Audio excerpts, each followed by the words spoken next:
Em nome do Pai, do Filho e do Espírito Santo. Amém.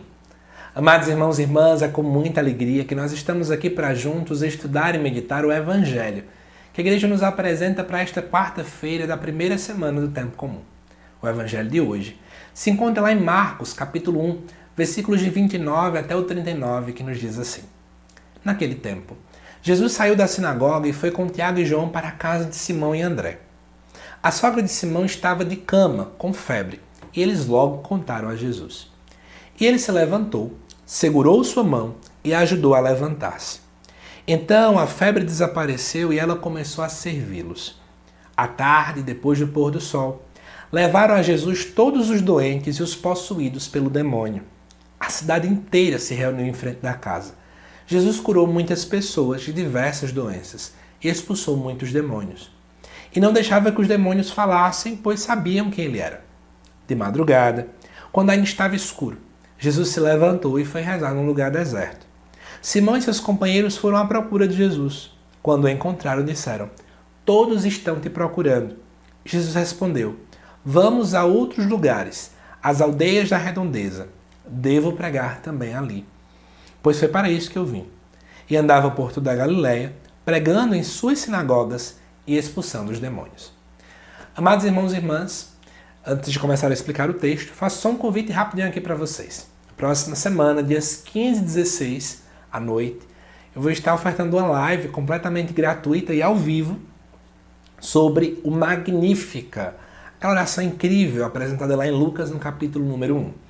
E para você poder participar desta live, basta você entrar no link do grupo do WhatsApp que está aqui na descrição deste vídeo, tá bom? Entra, corra, eu prometo a você que vai ser uma live incrível para nossa espiritualidade e nosso conhecimento bíblico, tá certo? Voltando para o texto, gente, aqui diz que Jesus saiu da sinagoga. Para quem não lembra, na terça-feira nós vimos um caso em que uma pessoa possuída por um espírito imundo chegava até Jesus. Jesus dizia: "Cala-te e sai dele." Jesus fez ali uma espécie de um exorcismo mesmo. Aquela pessoa ficou bem. Jesus agora saiu da sinagoga. E aí Jesus foi com Tiago e João até a casa de Simão e André. Quando Jesus chega lá, diz aqui que a sogra de Simão é Pedro, né? A sogra de Pedro estava de cama com febre. Antes que a gente diminua o que é a febre, porque hoje a gente sabe que febre é um sintoma. Febre não é doença. É um sintoma que indica que tem alguma coisa. Só que naquele tempo, nós não tínhamos a medicina talvez tão avançada como a de hoje, né, gente? Então o que acontecia? Muitas pessoas estavam com febre, ninguém sabia qual era a doença exata daquela pessoa. Então quando alguém estava com febre era um caos. Todo mundo ficava logo com medo, podia ser um outro tipo de doença. Então a febre era extremamente temida. Até porque, repetindo, né? Associava-se a febre a qualquer outro tipo de situação também. E aí contaram a Jesus. Eu queria chamar a atenção, né? Eles viram que ela estava e foram lá contar a Jesus.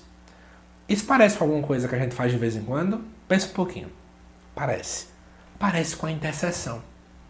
Parece quando eu vejo alguém que não está bem. E eu chego para Deus e digo: "Senhor, eu vim hoje rezar por fulano. Que eu vi que fulano não está bem, fulano está doente, a família de fulano não está bem." Eu estou lembrando agora, né, de um exemplo bem claro. Eu não sei como é que é na cidade de vocês, mas muitas vezes aqui em alguns locais que eu já vivi, né, que eu já tive que dormir nem sequer uma noite, as pessoas gostam de uma fofoca e de observar a vida alheia que só Deus na causa. Eu lembro de uma situação, né, em uma determinada casa em que eu estava, enfim, que a gente escutou uma briga entre o marido e a mulher na casa vizinha.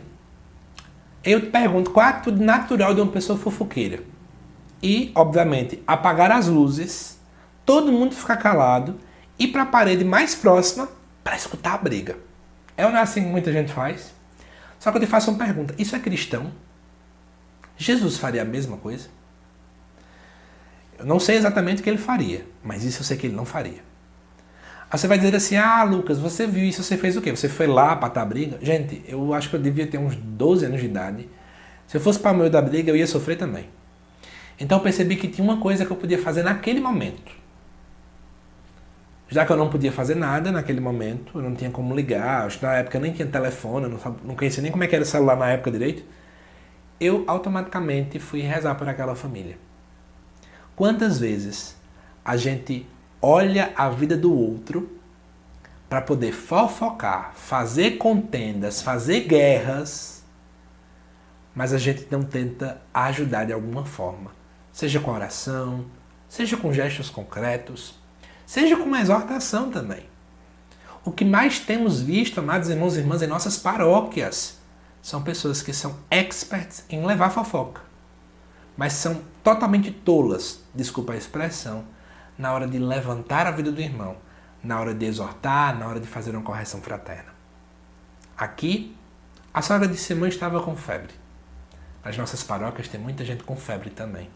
E a gente não leva logo para Jesus. Mas é interessante perceber o que Cristo fez. Quando contaram, Jesus se levanta, segura e ajudou ela a levantar-se. Aqui não diz que Jesus carregou ela nos braços. Aqui não diz que Jesus, colocou ela nos ombros. Aqui diz que Jesus a ajudou a levantar-se, porque ela que teve que levantar com as próprias forças, mas ela recebeu uma ajuda de Cristo. A missão da igreja, amados irmãos e irmãs, não é levantar ninguém, mas é ajudar que a pessoa também tenha força para se levantar. Depois disso aqui, diz que ela começou a servir eles.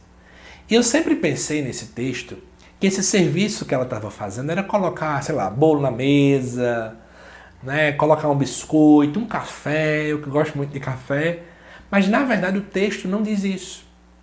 A expressão grega servi-los aqui, ela tem a mesma raiz da palavra diaconia. Para dizer assim, que depois que a febre foi embora, ela voltou, começou a servir a igreja, começou a servir na comunidade, começou a servir aos irmãos. Por esse motivo que eu trouxe aquele exemplo para vocês, de quantas pessoas nas nossas paróquias que estão com febre, que estão em estado febril, que estão doentes. E a gente precisa contar a Cristo.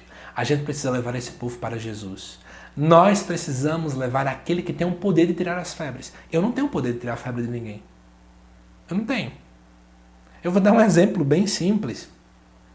Uma vez eu falava com um padre, ele dizia assim, José Lucas, olha, é tão complicado às vezes as coisas, o pessoal dizendo que queria que tu fosse lá dar uma formação, porque estava vendo um povo muito sem compromisso e achava que a tua formação ia resolver.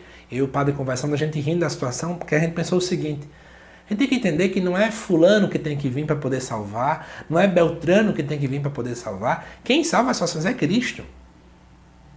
Pode parar para observar. Se na minha paróquia não tem mais vida, é Cristo que está faltando. É Cristo que está sendo escanteado.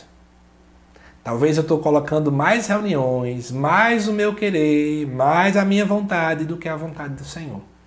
Quando Cristo está presente, tudo dá certo.